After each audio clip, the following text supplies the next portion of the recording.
Sri, bagaimana kabarnya? Alhamdulillah Bu, kabar saya baik. Alhamdulillah.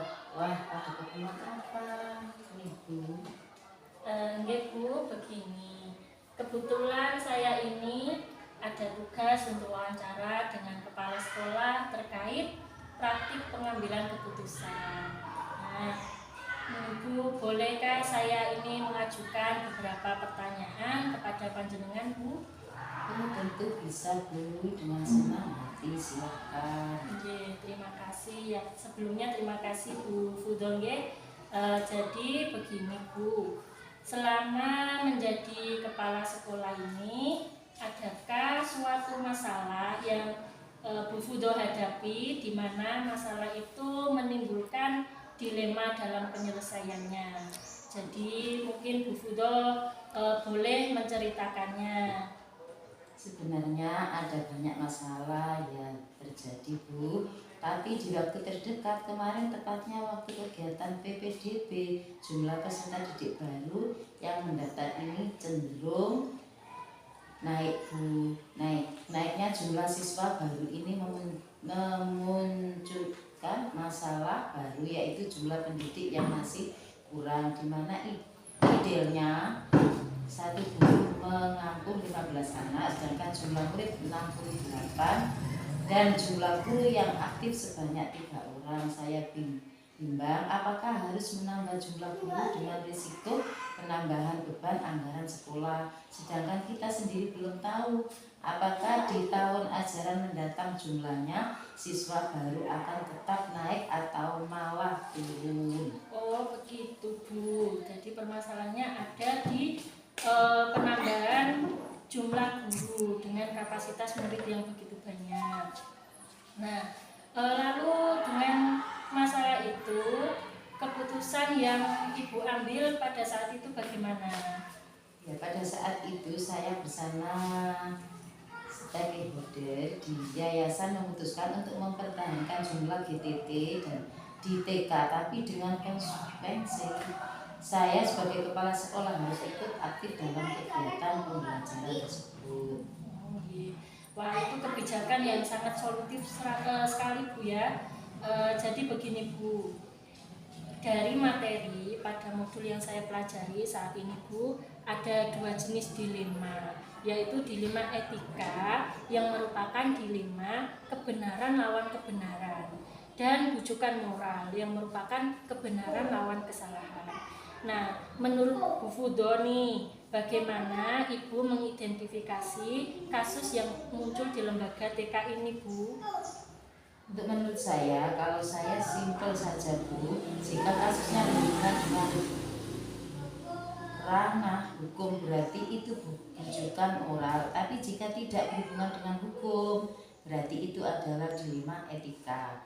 Selebihnya jika dampaknya memang benar di kedua sisi, maka sudah dipastikan itu adalah dilema etika. Oh, jadi berarti kasus yang Bu Fudo hadapi itu merupakan kasus dilema etika ya Bu? Iya Bu, tepat sekali. Lalu bagaimana nih Bu Fudo menjalankan pengambilan keputusan di sekolah ini, terutama untuk kasus-kasus di mana ada 2 kepentingan yang sama-sama benar atau sama-sama mengandung nilai kebajikan. Jadi menurut saya harus memilih nilai kebajikan yang harus dijunjung tinggi bersama Bu. Karena dengan menjunjung tinggi nilai kebijakan secara bersama-sama, maka kebenaran itu akan mengikuti dengan sendirinya. Betul sekali itu Bu. Terus lalu adakah langkah-langkah atau prosedur seperti apa yang biasanya Bu Fudo lakukan selama ini? Untuk kasus yang saya hadapi ini, saya menjalankan 3 tahapan Bu. Pertama, saya mengkonfirmasi masalah kepada pihak yang berkepentingan. Kedua, saya berdiskusi dengan rekan guru di sekolah serta pengurus. yayasan ketiga. Biasanya saya akan merefleksikannya. Oh, berarti itu adalah langkah-langkah atau prosedur yang dilakukan oleh Bu Fudo. Nah, kemudian adakah hal-hal apa saja yang selama ini Bu Fudo anggap efektif dalam pengambilan keputusan pada kasus-kasus dilema etika? Saya kira semuanya akan berjalan efektif jika mau berkomunikasi dengan baik kepada seluruh pihak, sehingga mereka akan tahu permasalahannya yang sedang kita hadapi dan bersama-sama memikirkan jalan solusinya. Selain itu, saya juga akan mempertimbangkan kesesuaian anggaran sekolah dengan keputusan yang nantinya akan saya ambil keputusan tersebut. Wah, itu bagus sekali Bu ya, itu sangat efektif kalau menurut saya. Jadi menurut Bu Fudo sendiri, hal-hal apa saja yang selama ini menjadi tantangan dalam pengambilan keputusan pada kasus-kasus dilema etika tersebut? Menurut saya tantangannya adalah jika tidak adanya keterbukaan dari salah satu pihak yang terlibat. Tantangan lainnya adalah tentu masalah anggaran. Program-program yang saya rencanakan tidak akan dapat berjalan lancar tanpa adanya anggaran yang sesuai dengan rak tersebut. Oh, jadi begitu itu ya untuk menghadapi tantangannya. Sekarang apakah Ibu Fudo ini memiliki sebuah jadwal tertentu dalam sebuah penyelesaian kasus dilema etika? Apakah Bu Fudo langsung menyelesaikan di tempat atau memiliki sebuah jadwal untuk menyelesaikannya? Mungkin bentuk atau prosedur seperti apa yang Bu Fudo jalankan? Kalau jadwal memang saya ada agenda rutin rapat bersama dengan internal guru-guru, ada juga agenda rapat dengan wali murid setiap bulan, juga rapat dengan pengurus yayasan yang sifatnya insidental. Saya berusaha berkoordinasi dan melakukan komunikasi dengan para stakeholder. Jadi biasanya saya perlu berdiskusi dengan rekan guru, kemudian hasil diskusi tersebut saya konsultasikan langsung dengan pihak yayasan untuk mencari alternatif solusi yang terbaik bagi semua pihak. Oh, iya. Berarti sudah sangat jelas sekali Bu ya, sebuah penyelesaiannya untuk kasus dilema etika. Terus adakah seseorang atau faktor-faktor apa yang selama ini mempermudah atau membantu Bu Fudo dalam pengambilan keputusan dalam kasus-kasus dilema etika? Faktor tersebut tentu saja ada Bu, rekan guru di sekolah yang responsif ketika saya ajak diskusi, dan ketua yayasan yang antusias mendengarkan masalah saya menghadapi serta membantu mencarikan solusinya, menjadi faktor yang sangat membantu saya dalam penyelesaian masalah, terutama dalam hal kepegawaian. Berarti itu adalah faktor-faktor ya yang selama ini mempermudah Bu Fudo untuk mengambil keputusan. Ini pertanyaan terakhir ya Bu Fudo. Dari semua hal yang telah disampaikan, pembelajaran apa yang mungkin Bu Fudo petik dari pengalaman Bu Fudo dalam mengambil keputusan dilema etika tersebut? Keputusan saya untuk pada intinya kita harus pandai-pandai membangun dan merawat iklim kekeluargaan di lembaga kita. Nilai kekeluargaan dapat dimulai dari membangun empati terutama dengan rekan-rekan guru. Kemudian semua keputusan yang diambil harus dengan asas musyawarah mufakat, karena pasti nantinya akan menjadi keputusan yang menguntungkan bagi semua pihak. Luar biasa sekali Bu Fudo dalam menghadapi dilema etika serta penyelesaiannya beserta mengkondisikan pihak-pihak yang terkait. Nah, pada akhirnya Bu Fudo ini sangat membantu saya untuk menyelesaikan tugas ini.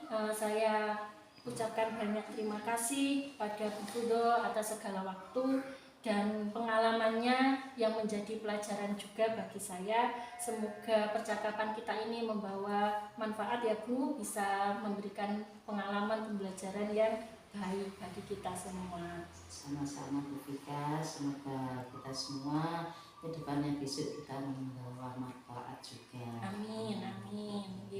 Saya pamit dulu ya Bu Fudo ya. Hati-hati, Bu, ya. Assalamualaikum. Waalaikumsalam warahmatullahi wabarakatuh.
Selamat pagi Pak Hasan. Selamat pagi, Mbak. Bagaimana Pak kabarnya hari ini? Alhamdulillah dalam keadaan baik, sehat. Bagaimana juga keadaan Mbak? Alhamdulillah Pak, kabarnya baik juga. Mohon maaf Pak sebelumnya ini mengganggu waktunya. Begini Pak, kedatangan saya kemari ini ingin bercakap-cakap dengan Pak Hasan selaku Kepala Sekolah MI Ma'arif Sungai Geneng. Dalam hal ini nanti saya ingin belajar dengan Pak Hasan ya terkait pengambilan keputusan dalam menghadapi dilema etika.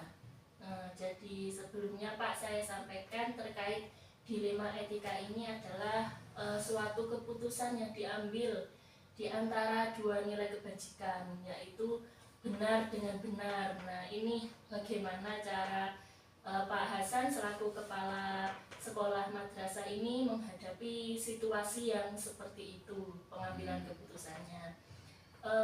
Saya mulai ya Pak ya, Oke. nggak apa-apa ya. Ya. Jadi pertanyaan yang pertama ini Pak, selama ini bagaimana Pak Hasan dapat mengidentifikasi kasus-kasus yang merupakan dilema etika atau juga moral? Mungkin ada salah satu contoh kasusnya yang pernah dialami Pak. Iya. Di MI ini mungkin banyak sekali kasus, ada kasus kecil, ada kasus besar.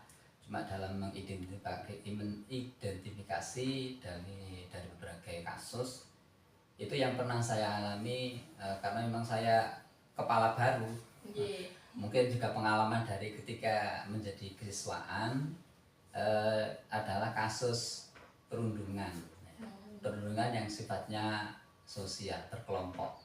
Itu cara mengidentifikasi kasus itu melihat dari gelagat siswa mulai ada berkelompok berbeda dengan temannya, kemudian ada laporan-laporan dari siswa langsung kepada saya, sehingga dari keadaan itu kami harus memecahkan kasus ini dengan berbagai pertimbangan, karena di sisi lain ketika kami nanti menjustis seseorang bersalah nanti juga kasihan, sehingga kami harus melakukan pendekatan. Intinya kasus ini kami ketahui dari ada laporan, kemudian dari gelagat keadaan siswa di kelas itu. Berarti tentang bully Pak ya, Bully. antar sesama kelompok. Nah, selama ini bagaimana Pak Hasan menjalankan pengambilan keputusan di sekolah, terutama untuk kasus-kasus di mana ada dua kepentingan yang sama-sama benar atau sama-sama mengandung nilai kebajikan, gitu Pak? Mungkin ada beberapa istilahnya ya prinsip yang harus kita ambil. Contohnya kasus yang tadi itu ya, ada kasus harus ada pemanggilan ya, di pemanggilan terhadap siswa yang bersangkutan itu pun kami lakukan harus dengan cara-cara yang tersembunyi. Nah, yang efektif kemarin katakan dengan cara tersembunyi kami panggil, kemudian yang bersangkutan, artinya dalam sebuah kasus itu pasti ada otak yang sebagai dalang dalam kelas itu. Itu yang sekiranya nanti kami ambil, kemudian kami tanyai kronologi dan lain sebagainya, sehingga memungkinkan dari satu anak nanti bisa meredam semua kasus yang ada di kelas. Jadi berarti secara pribadi Pak Pribadi, ya. Terus langkah-langkah atau prosedur seperti apa yang bisa Pak Hasan lakukan selama ini? Prosedurnya itu Pak. Prosedur yang kami lakukan selama ini mesti di awal tahun atau di tiap pembelajaran kami sampaikan juga kepada guru-guru bahwa prosedur penanaman moral tentang bullying dalam kegiatan upacara itu pertama harus kami sampaikan kepada siswa, sehingga apakah bullying itu setelah itu dalam terjadinya kasus pun juga ada prosedurnya, tidak semata-mata kami langsung harus marah kepada yang bersangkutan, tetapi ya itu tadi ada proses dari sosialisasi, kemudian ada beberapa langkah-langkah yang harus kami ambil sehingga kasus yang harus kami pecahkan tadi, termasuk ada bullying anak tadi, itu tidak sampai keluar ke orang tua juga seperti itu hari. Kita dengan langkah-langkah pemanggilan tadi, kemudian dengan cara pendamaian langsung di kelas, sehingga kejadian itu tidak akan terulang kembali harapannya. Berarti itu nanti ada sangkut pautnya dengan nama baik lembaga Pak ya, iya. Makanya tidak boleh sampai tahu orang tuanya. Tapi memungkinkan nggak Pak kalau anak ini mengalami melakukan bullying ini, memungkinkan untuk tidak naik kelas atau gimana Pak? Tidak sampai. Bullying ya, karena kasus anak kan tidak sampai pada pemukulan yang terlalu rata-rata hanya istilahnya ora wawo. Itu pun nanti kalau tidak segera dipercayakan ya bermasalah nanti. Nah, biasanya berarti juga termasuk dilema ini Pak ya. Terus selanjutnya Pak, hal-hal apa saja yang mungkin selama ini merupakan tantangan dalam pengambilan keputusan Pak Hasan pada kasus-kasus dilema etika? Pada tantangan kasus ini ada satu kali pernah di sini terjadi sampai melibatkan orang tua, karena dari beberapa siswa mungkin ya ada istilahnya keadaan orang tua itu ada yang sama, ada yang mengerti keadaan sekolah, ada yang tidak mengerti sekolah, sehingga yang tidak mengerti dengan keadaan sekolah mungkin ya tidak terima ketika ada temannya dipukul oleh temannya tadi, sampai orang tua pergi ke rumah orang tuanya. Nah, kasus ini yang sudah pernah terjadi, sehingga kami harus melaksanakan dalam rangka untuk menyelesaikan itu, kami harus berkunjung ke rumah orang tua, mengadakan klarifikasi dan pendamaian, dan akhirnya alhamdulillah dapat terselesaikan.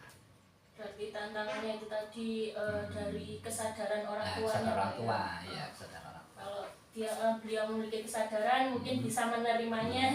Kalau tidak, jadi gurunya harus turun. Dan mungkin ini yang salah yang sering terjadi,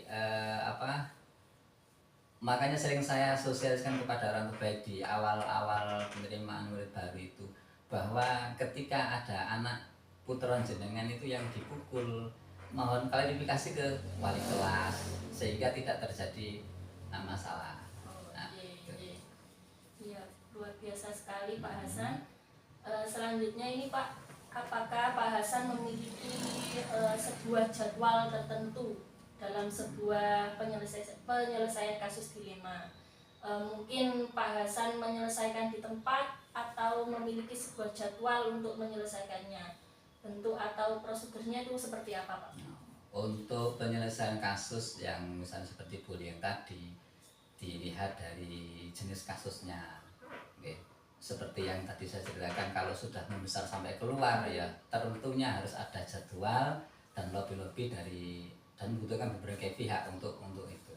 kemudian kalau kasusnya nanti ya mungkin hanya sekitar belum sampai keluar, maka wajib harus kita selesaikan di sekolah. Jadi ketika anak pulang sudah tidak ada masalah. Makanya kalau ada anak hanya misalnya hanya dipukul, nangis, ya bagaimana caranya anak tadi sudah bisa menerima sehingga pulang sudah tidak ada masalah lagi. Berarti langsung diselesaikan Langsung di tempat diselesaikan ya. di tempat. Jadi, Terus Pak, adakah seseorang atau faktor-faktor apa yang selama ini mempermudah Pak Hasan untuk mengambil keputusan pada kasus-kasus dilema ini? untuk mengambil keputusan dari beberapa kasus mungkin ya kami harus melibatkan hati. Misalnya kalau secara bertahap, kalau nanti wali kelas tidak mampu untuk menyelesaikan itu, mungkin nanti masuk pada kesesuaian. Kalau kesesuaian nanti tidak mampu, artinya butuh bantuan dari kepala atau dari tokoh sesepuh dari madrasah, ya mungkin kami libatkan semua. Tapi selama ini yang kami laksanakan hanya sampai pada kepala madrasah. Berarti ada semacam diskusi atau musyawarah gitu Pak? Kalau semacam diskusi ya ada, tetap ada. Jadi penyelesaiannya paling mentok nanti di kepala Pak ya? Kepala. Di kepala. Baik, terima kasih Pak Hasan. Ini yang terakhir. Dari semua hal yang telah disampaikan tadi, mungkin ada pembelajaran yang dapat dipetik dari pengalaman dalam mengambil keputusan ini.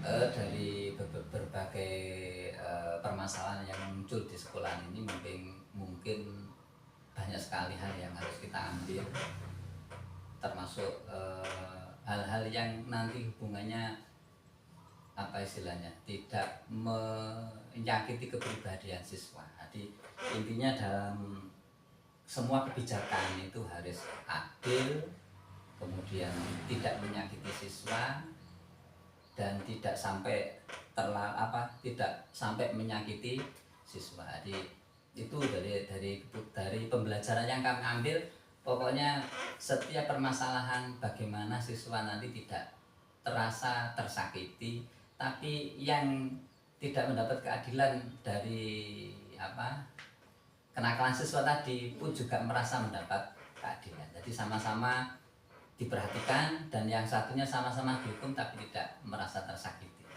Itu intinya. Baik Pak, luar biasa sekali apa yang telah disampaikan Pak Hasan selaku Kepala Madrasah MI Ma'arif Sunyi Geneng. Ini Pak, semoga menjadi pembelajaran bagi saya juga, ilmu baru bagi saya, dan semoga kedepannya bisa lebih baik lagi dalam menghadapi dilema-dilema seperti ini. Ya, sekiranya cukup itu Pak yang dapat saya lakukan dengan Pak Hasan. Terima kasih banyak dan mohon maaf sekali mengganggu waktunya. Terima kasih banyak juga atas ilmu yang diberikan. Baik Pak, saya izin pamit dulu. Cukup sekian Pak. Terima kasih.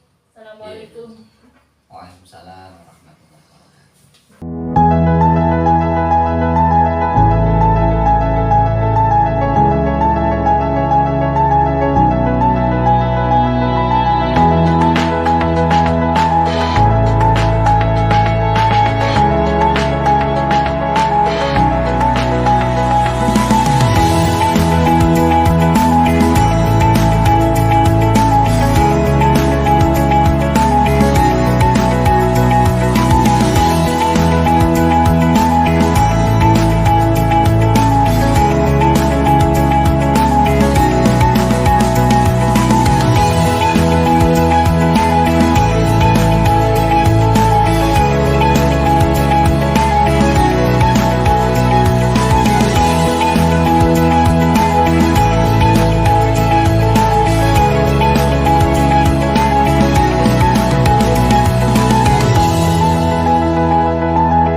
Selamat pagi Bapak, bagaimana kabarnya? Selamat pagi Bu Vika, alhamdulillah pagi ini sangat baik. Ya, alhamdulillah Pak. Begini Bapak, kedatangan saya kemari ini dalam rangka karena saya ada kewajiban mengerjakan tugas terkait wawancara pengambilan keputusan kepala sekolah tentang dilema etika. Ini saya minta waktu sejenak untuk mewawancarai Bapak tentang peristiwa itu. Kenapa Pak nggih? Mboten napa-napa, cuma kula kaget wae kok ngaren mriki. Nggih. Napa? Ya alhamdulillah. Insyaallah semampu saya nanti akan saya bantu. Terima kasih Bapak atas waktunya. Langsung saja saya mulai Pak ya. Monggo. Pertanyaan yang pertama, selama ini bagaimana Pak Abu sebagai kepala MTS Sungai Geneng, bagaimana Anda dapat mengidentifikasi kasus-kasus yang berupa dilema etika atau mungkin bujukan moral? Iya, terima kasih Bu. Saya kira di setiap lembaga pasti dilema etika, dilema moral itu pasti ya.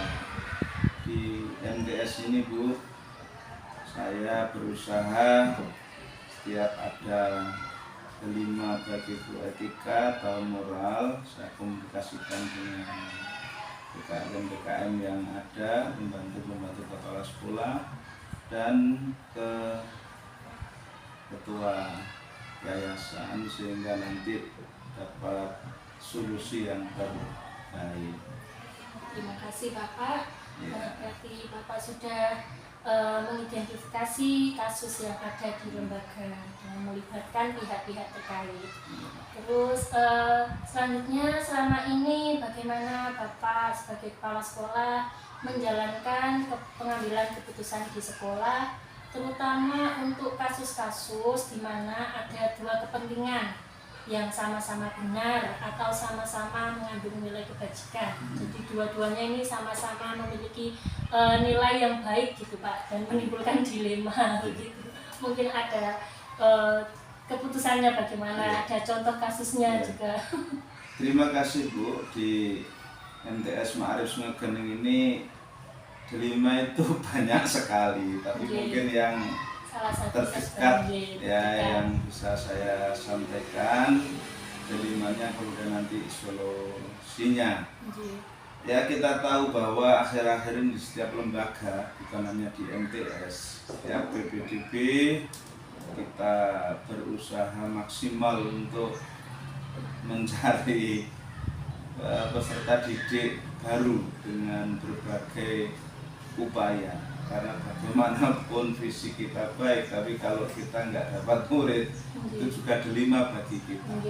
Nah, dilema yang kita alami selama ini, kita cari murid, otomatis saingannya bukan swasta tapi memang negeri, sehingga nanti kalau toh dapat murid, dapat peserta didik itu mohon maaf, rata-rata masyarakat kita sekarang itu karena sudah mendengar langsung dari pemerintah bahwa sekolah itu dianggap gratis, padahal kebutuhan sekolah itu bukan hanya SPP saja, banyak sekali.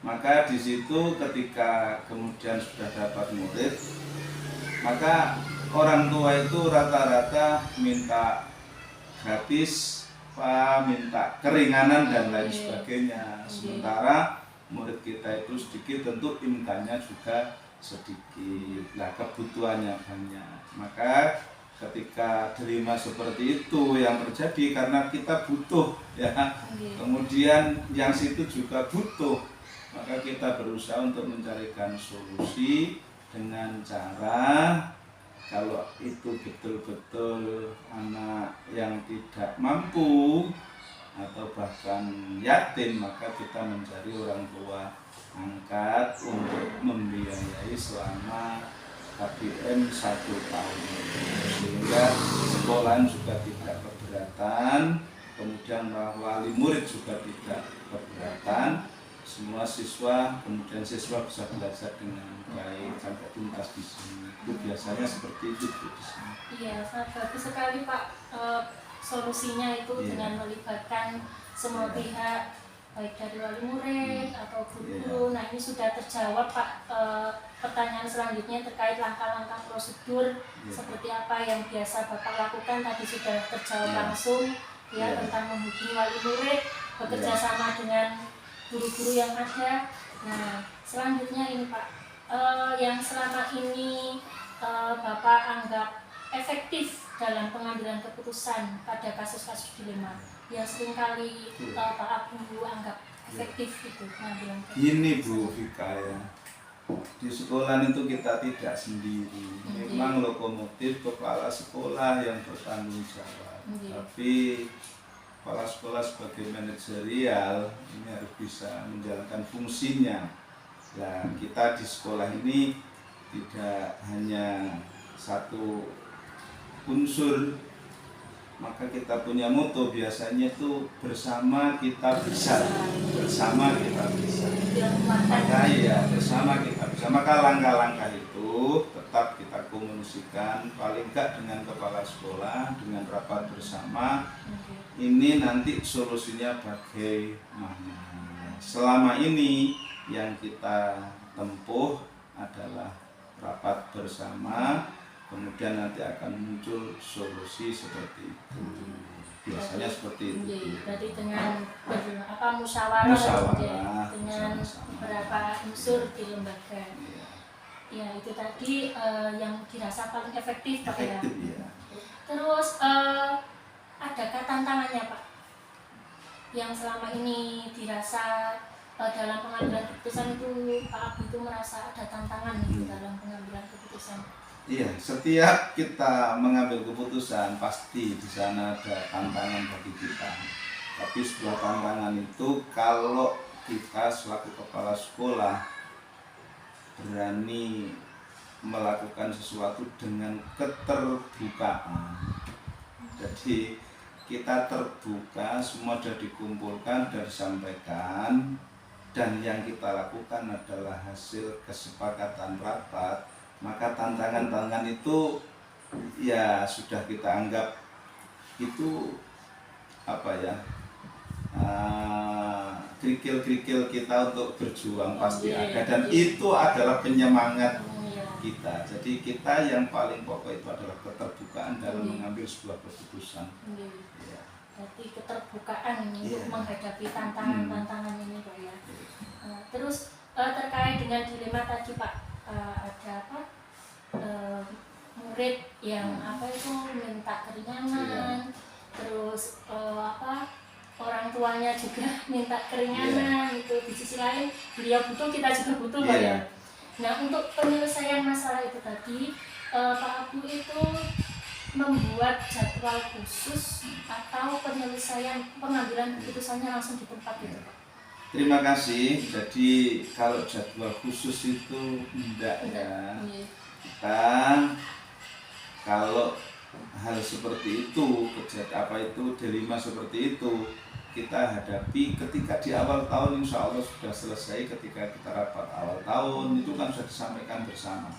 Kemudian nanti kalau di jalan ada tambahan lagi, baru kita sikapi langsung. Jadi kalau jadwal khusus tidak ada, tapi kita sudah punya agenda khusus rapat awal tahun ketika RAPBN itu semua sudah tersampaikan sehingga sudah selesai. Tinggal nanti kalau ada tambahan-tambahan, karena di tengah jalan tidak menutup kemungkinan ada anak pindah, kemudian orang itu kan nggak kaya terus Bu.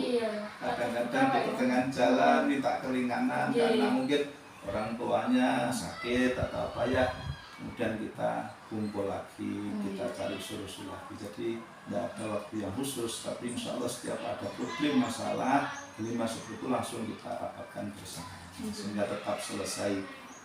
Ya, jadi itu secara tidak terduga ya Pak ya. Jadi langsung rapatnya tidak terjadwal. Tidak terjadwal karena memang dilemanya tidak itu. Tidak tahu sebelumnya. Iya, baik Pak Abu, terima kasih. Selanjutnya mungkin ada faktor-faktor Pak yang mempermudah pengambilan Pak Abu dalam mengambil keputusan ini. Misalnya ada pihak-pihak tadi sudah Pak ya, ada pihak-pihak yang membantu. Terus selain itu ada atau tidak Pak faktor yang lain itu yang mempermudah mengambil keputusan? Ya, yang paling mempermudah saya di sini setiap mengambil keputusan itu seluruh komponen stakeholder yang ada di sini itu bisa menerima apa yang saya sampaikan. Di problem apapun bisa diterima dan beliau mau membantu. Bahkan dari, mohon maaf, alumni kita itu sangat membantu saya untuk menyelesaikan masalah-masalah seperti itu. Jadi alumni itu sangat penting, punya alma maternya dengan alma maternya. Itu yang sangat memudahkan saya. Berarti alumni sebagai pelopor mempermudah segala keputusan di sini. Ya baik, terima kasih Pak Abu. Selanjutnya dari percakapan kita tadi Pak ya, semua hal yang telah disampaikan, mungkin ada pesan dan pesannya Pak. Ya. Jadi gini Bu Vika, orang hidup itu tidak semudah yang kita bayangkan. Apalagi orang kalau sudah diamanai untuk melakukan suatu jabatan. Maka hikmah yang bisa saya ambil setiap ada 5 problem itu, yang pertama kita harus keterbukaan dalam memimpin. Yang kedua, kita harus bisa ngwongno wong. Wong itu nek diwongno dadi wong. Tapi itu. Jadi pada dasarnya kita itu berbuat baik pada orang lain itu sama dengan berbuat baik pada diri kita sendiri. Maka kita tidak boleh, mohon maaf, menyakiti biasanya itu biasanya. Berarti harus bisa menghormati, menghargai. Terima kasih Pak Abu. Alhamdulillah semuanya sudah terjawab dan Bapak sebagai Kepala MTS Ma'arif Sungai Geneng telah menyampaikan dilema beserta solusinya, beserta kesan dan pesannya, dan itu mungkin bisa menjadi pembelajaran bagi saya. Dan semoga apa yang kita bicarakan ini bisa memberikan manfaat dan memberikan pembelajaran baik dari saya sendiri maupun dari jenengan dan lembaga MTS ini. Nah, akhirnya Pak Abu, saya ucapkan terima kasih dan mohon maaf telah mengganggu waktunya. Kita cukupkan sampai di sini Pak ya. Terima kasih. Sama-sama Bu, saya juga mengucapkan terima kasih atas kunjungannya yang mengagetkan saya. Iya, meskipun kita berdekatan tapi kita nggak berdekatan.